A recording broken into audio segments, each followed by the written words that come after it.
Allison over at This Amazing Life. I know it's been a while since I've updated, so I kind of wanted to come up here and do a homeschool update for you all. If you're new to this channel, I am a homeschool mom. I have an almost 6-year-old who's doing kindergarten, kind of first grade, a 4-year-old who's doing preschool, and a 2-year-old little girl that just is into mischief. We just got back from a really fun play date, and so the girls are actually taking a nap, and my 4-year-old is upstairs in the playroom. So I thought I had a few minutes to come up and update you guys. We are currently in about week 8 of school, and I think we've done pretty well. You can kind of see my other videos to see what curriculum we're doing, but we pretty much have just kept trucking along. The big kind of thing is for phonics, we have gone just to using Logic of English.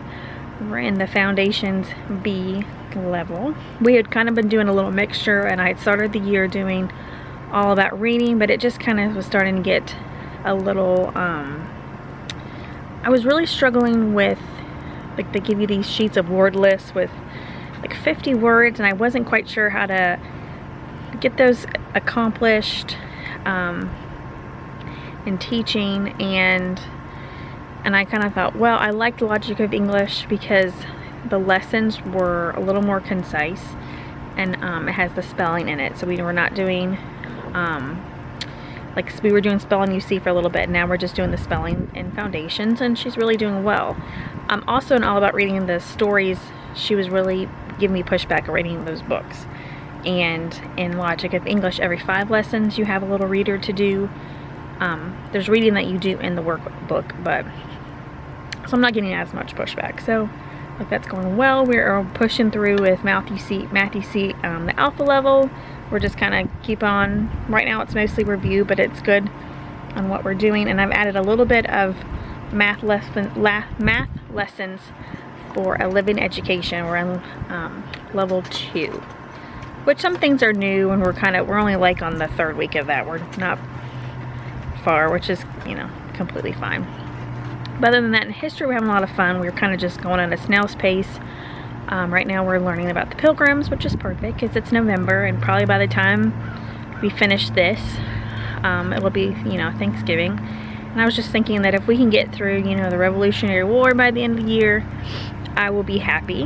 We're also adding a little bit of classical conversations. We don't do a co-op or anything, but they have history sentences and just memorizations, and I pretty much go on YouTube and find the songs, and we sing the songs. And even the 4-year-old, my son, is learning things too. My daughter really likes science. We're doing Sunlight Science A. We're doing pretty well at that. How that program works, it's 3 days of reading out of a Sporran Children's Encyclopedia and asking questions, and then day 4 is experiments, and day 5 is like a little science reader that we had just caught up, and I just read. It was about frogs and tadpoles. I just read a whole thing last night. We're pretty well with reading the encyclopedia and the questions. I'm just really slacking on doing the experiments, which is the most fun part of it. And the experiments don't tie in with what you're reading in the encyclopedia, so it's not like we can't go back and do them, which we really need to do. I'm trying to think if there's anything else.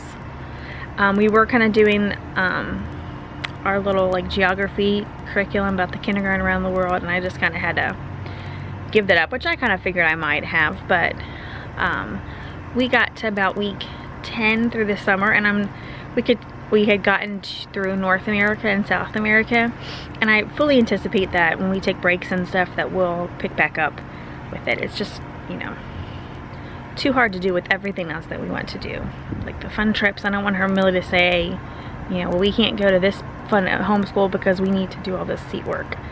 But, you know, I don't really necessarily want our homeschool to be like that. I want us to have the experiences and stuff like that. So I think we're pretty happy with what we're doing, and I'm, you know, still plugging away in homeschool here. The only thing is my poor son.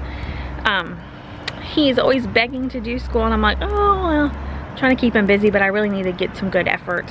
He's very smart. He knows And he knows math concepts. He knows all of his letters and sounds. He's actually starting to, like, he can read some beginning Bob books, and that's not from me doing effort in teaching him. It's stuff that he's picked up and learning, so I feel like he's a little bit of ahead anyway. So I think but he's always like, Mommy, can I do school? But it's like, oh well, okay, we're gonna get to it, and we don't. And so I really need to make a better effort to do more fun things with him. We had a fun month in September with a year playing skillfully, and October was mostly about apples and stuff, which we went to an apple orchard and things like that, but we just really dropped the ball on doing that. So hopefully in November we can pick up some fun activities with that and everything else that involved with Thanksgiving coming up.